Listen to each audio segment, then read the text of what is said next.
మన ప్రభు అయిన యేసుక్రీస్తు పరిశుద్ధమైన నామములో ఈ ఉదయకాల వాక్య ధ్యానమును వీక్షిస్తున్న విశ్వాసులకు, సంఘమునకు, సేవకులకు, సకల పరిశుద్ధులకు దేవుని కృపయు, దేవుని సమాధానము ఆయన మందిరంలో నుండి దీవెన మీకును మీ కుటుంబములకు కలుగునుగాక.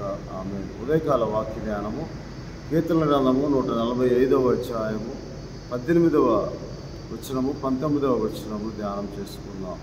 తన యందు భయభక్తులు గల వారి కోరిక ఆయన నెరవేర్చును, వారి మొర ఆలకించి వారిని రక్షించును.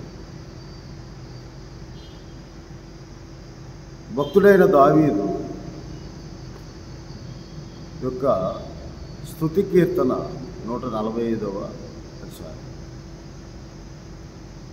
ఆయన నామందు భయభక్తులు గల వారి కోరికను ఆయన నెరవేరుస్తాడు అని, వారి మొరను ఆలకించి వారికి రక్షణ కలుగజేయునని దేవుని వాక్యంలో రాయబడి ఉంది. ఆయన యందు భయభక్తులు గలవారు ఎవరంటే అనుదినము దేవుణ్ణి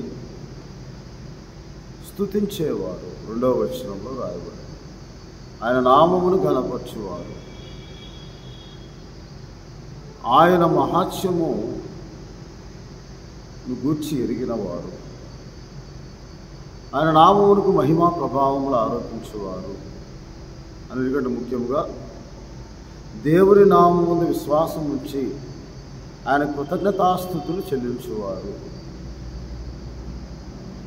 ఇంకొక ప్రాముఖ్య విషయం ఏమిటంటే తనకు నిజముగా మొరపెట్టేవారు. నిజముగా దేవుడు 8వ వచనం దయాదాక్షిణ్యము గలవాడు యెహోవా, ఆయన దీర్ఘశాంతుడు, కృపాశయము గలవాడు యెహోవా, అందరికీ ఉపకారి, ఆయన కనికరములు ఆయన సమస్త కార్యములు ఉన్నవని నమ్మి ఆయన దయకు కృపకు పాత్రులుగా ఎంచబడిన వారు. యెహోవా యందు భయభక్తులు గలవారు, తనకు నిజముగా మొరపెట్టేవారు, ఆయన నీతి గలవాడని, పరిశుద్ధుడని, ఆయన నామమును అనుదినము స్తుతించేవారు, ఆయన నామమును ఘనపరచువారు. యెహోవా యందు భయభక్తులు గల వారి కోరిక అనగా వారి ప్రార్థనలు దేవుడు సఫలపరుస్తాడు. సామెతల గ్రంథం 14వ అధ్యాయం 2వ వచనంలో యథార్థముగా ప్రవర్తించేవారు యెహోవా యందు భయభక్తులు గలవారు. ఆ యెహోవా యందు భయభక్తులను మనకే మనము పొందుకోలేము, మనకే మనము భయభక్తులు కలిగి ఉండలేము. కీర్తన గ్రంథము 4వ అధ్యాయంలో దేవుడు మొట్టమొదటిగా 3వ వచనంలో యెహోవా తన భక్తులను తన కొరకు ఏర్పరచుకుంటున్నాడని తెలుసుకుని యెహోవాకు మొరపెట్టగా అప్పుడు ఆయన ఆలకిస్తాడు. తన కొరకు తన భక్తులను ఆయన ఏర్పరచుకుంటాడు. అలాగ ఏర్పరచుకొని ఇర్మియా గ్రంథంలో దేవుడైన యెహోవా ఇలాగ సెలవిస్తున్నాడు. ఎప్పుడైతే దేవుడు తన ప్రజలను ఏర్పాటు చేసుకొని 32వ అధ్యాయము ఇర్మియా గ్రంథము 32వ అధ్యాయంలో ఆయన తన కొరకు తన భక్తులను ఏర్పాటు చేసుకొని 40వ వచనంలో ఇలాగ, నేను వారికి మేలు చేయటం మానకుండానట్లు నిత్యమైన నిబంధన వారితో చేయుచున్నాను, వారు నన్ను విడవకుండునట్లు వారి హృదయంలో నా ఎడల భయభక్తులు పుట్టించదను అని చెప్పి దేవుడు చెప్తూ ఉన్నాడు. ఆయన ఏర్పరచుకున్న వారికి మేలు కలుగుటకు, ఆయన నా ముందు విశ్వాసం ఉంచుటకు ఆయన ఏర్పరచుకున్న వారికి ఆయన యెహోవా దేవుడుగా గల జనులుగా వారిని తనకు స్వాస్థ్యముగా ఏర్పరచుకుంటున్నాడని దేవుని వాక్యంలో రాయబడి ఉన్నది. ఆయనే మనకు ఆయన ఎడల భయభక్తులు ఎందుకు పుట్టించాడంటే మనము ఆయనను విడవకుండునట్లు. ఒకసారి దేవుడిని నమ్ముకున్న తర్వాత అది మన భయభక్తులు, మన నీతి, మన భక్తి కాకుండా దేవుడే మన హృదయంలో పుట్టించిన భయభక్తులు స్థిరముగా ఉంచబడతాయి. మన విశ్వాసంలో స్థిరముగా ఉండటానికి దేవుడే ఆయన మనల్ని ఏర్పరచుకోవాలి, దేవుడే మనలను చేర్చుకోవాలి అని దేవుని వాక్యంలో రాయబడి ఉన్నది. అందువలన దేవుడైన యెహోవా వారికి మేలు కలుగుటకై నేను వారు నిత్యము నాకు భయపడినట్లు వారికి ఏక హృదయము నేను కలుగజేస్తాను. వారు నన్ను విడవకుండునట్లు నా ఎడల భయభక్తులు నేను వారి హృదయంలో పుట్టించేతును. అది దేవుడు చేసిన కార్యము, దేవుని కార్యం. దేవుని కార్యములు గొప్పవి, మహిమా ప్రభావం గలవి. ఆయన నామమునకు మహిమ కలుగుటకై ఆయన చేయు ప్రతి కార్యము మహిమా ప్రభావం గల కార్యములని 111వ కీర్తన 2-3 వచనాల్లో రాయబడి ఉంది. కాబట్టి ఆయన యందు విశ్వాసం ఇచ్చిన వారు, ఆయన నామముందు భయభక్తులు కలిగిన వారు వాటిని విచారణ చేయుదురని కూడా రాయబడి ఉంది. అందువల్ల తన యందు భయభక్తులు గల వారి కోరికను ఆయన నెరవేర్చి సఫలపరిచి వారి మొరను మరువక ఆయన ప్రార్థన ఆలకించి వారికి సహాయం చేయ దేవుడై ఉన్నాడని దేవుడు. ఈ భయభక్తులు అనేది చాలా ప్రాముఖ్యమైనది. యెహోవా యందు భయభక్తులు కలుగుట జ్ఞానములకు మూలం అంటాడు. ఆ జ్ఞానము దేవుని ఎలాగో ఆరాధించాలో, నిజమైన దేవుడు ఎవరో ఎరుగునట్లు తెలుపు జ్ఞానము, దేవుని జ్ఞానం. నిజముగా ఆయన ఎలాగో స్తుతించాలో, ఎలాగో ఆరాధించాలో, కృతజ్ఞతాస్తుతులు చెల్లించాలో, ఆయన ఏమై ఉన్నాడో, ఏం చేయనై ఉన్నాడో మనం గ్రహించినట్లుగా దేవుడే మన హృదయంలో పుట్టించిన భయభక్తులు, ఏక హృదయం, ఇవన్నీ మనకు మేలు కలుగుటకు కారణమై అది దేవుడు ఏర్పరచుకుని తన భక్తులకు అనుగ్రహించు విశ్వాస ఫలం. ఆయన చేరదీయువాడు, ఆయనే భయభక్తులను పుట్టించేవాడు. అంతేకాకుండా ఆ భయభక్తులను పుట్టించుటలో 24వ అధ్యాయం ఇర్మియా గ్రంథము 24వ అధ్యాయము 7వ వచనంలో ఇలాగ దేవుని వాక్యంలో, వారు పూర్ణ హృదయంతో నా యొద్దకు తిరిగి రాగా వారు నా జనులగినట్లు నేను వారి దేవుడినట్లు నేను యెహోవానని నన్ను ఎరుగు హృదయమును వారికి ఇచ్చాను. యెహోవాని ఎరిగే హృదయాన్ని కూడా నిజమైన దేవుడని, భయంకరుడైన దేవుడని, గొప్ప దేవుడని, మహిమా ప్రభావం గల దేవుడు, సర్వశక్తిమంతుడని ఎరిగే హృదయాన్ని కూడా దేవుడే మనకు అనుగ్రహిస్తాడు. ఏక హృదయము అనగా ఏక దేవుని ఆరాధించు హృదయం, నిజమైన దేవునికి మొరపెట్టు హృదయము దేవుడు మనకు అనుగ్రహిస్తాడు. అది ఆయన యందు భయభక్తులు కలిగే హృదయాన్ని నా ఎడల వారికి మేలు కలుగునట్లు నా ఎడల వారికి భయభక్తులను పుట్టించగలరు. వారి హృదయంలో ఏక హృదయంను కలుగజేస్తాను, ఏక ఆత్మను అనుగ్రహిస్తాను, నూతన ఆత్మను, నూతన బుద్ధిని అనుగ్రహిస్తాను. రాతి గుండెను తీసివేసి మాంసపు గుండెను, ఆత్మ సంబంధమైన హృదయాన్ని దేవుడు మనకు అనుగ్రహిస్తాడు. ఆయన ఏర్పరచుకుంటాడు. ఆ భయభక్తులు కలిగిన వారు తనకు నిజముగా మొరపెట్టు వారికి ఆయన సమీపముగా ఉంటాడు. అది ఆయన ఏర్పరచుకున్నవారు, చేర్చుకున్నవారు. అందుకే ఇర్మియా గ్రంథంలోనే నా సన్నిధికి వచ్చినట్లుగా ఎవరికి ధైర్యం ఉన్నది, నేనే వారిని చేరదీసేదను అని దేవుడు చెప్తూ ఉన్నాడు. అందుకే ఆయన చేర్చుకున్నట్లుగా ఆయన ఎటువంటి వాడంట? కృపచూపు దేవుడు, దేవుడు. అందుకే 24వ వచనము 9వ అధ్యాయం ఇర్మియా గ్రంథంలో, అతిశయించువాడు దేన్ని బట్టి అతిశయింపవలన అనగా భూమి మీద కృప చూపుచు నీతి న్యాయములు జరిగించిన యెహోవానని నేనే అని గ్రహించి నన్ను పరిశీలనగా తెలుసుకుంటూ బట్టి అతిశయింపు అట్టి వాటిలో నేను ఆనందించువాడనై ఉన్నానని యెహోవా సెలవిచ్చుచు ఉన్నాడు. ఆ భయభక్తులు పుట్టించే ఆత్మ, నూతన ఆత్మ, నూతన బుద్ధి దేవుడు మనకు అనిపిస్తుంది. నిజమైన దేవుడు నూతన సృష్టిగా మనం క్రీస్తునందు సృజింపబడటానికి దేవుడు ఆ భయభక్తులను యథార్థముగా ప్రవర్తించడానికి, యథార్థ హృదయ ఇలా ప్రార్థన ఆయనకు ఆనందకరము అంటారు. ఆయన బట్టి, ఆయన నామం బట్టి అతిశయించేవారు, ప్రతి విషయంలో ఆయన కృతజ్ఞతాస్తుతులు స్తోత్రం చెల్లించేవారు, ప్రతి విషయంలో ఆయన జ్ఞాపకం చేసుకొని ఆయన నామం ఘనపరచువారముగా, స్తుతించేవారముగా, ఆరాధించేవారముగా ఉండినప్పుడు ఆయన మన యందు ఆనందించి మనకు కృపచూపు దేవుడై ఉన్నాడు. అందుకే యెషయా గ్రంథం 41వ అధ్యాయం 10వ వచనంలో ఇలాగ దేవుడైన యెహోవా యాకోబు సంతతి వారికి ఇలాగ సెలవిస్తూ ఉన్నాడు. యెషయా గ్రంథము 41వ అధ్యాయము 10వ వచనంలో, మీరు దిగులు పడకుడి, భయపడకుడి, నేను మీకు తోడై ఉన్నాను అని దేవుని వాక్యంలో రాయబడి. దేవుడు చెప్పే ప్రతి మాట మనకు ఆదరణ, నెమ్మది, నిబ్బరం కలుగజేస్తుంది. అందుకే మనం వేకువనే ఆయన మాటలు వినటానికి, ఆయనతో మాట్లాడటానికి, మనం కలిగి ఉన్న భయభక్తులను క్రియాత్మకంగా యథార్థ హృదయంతో దేవుని సన్నిధిలో ప్రార్థించడానికి మనం సిద్ధపడి ఉండాలి.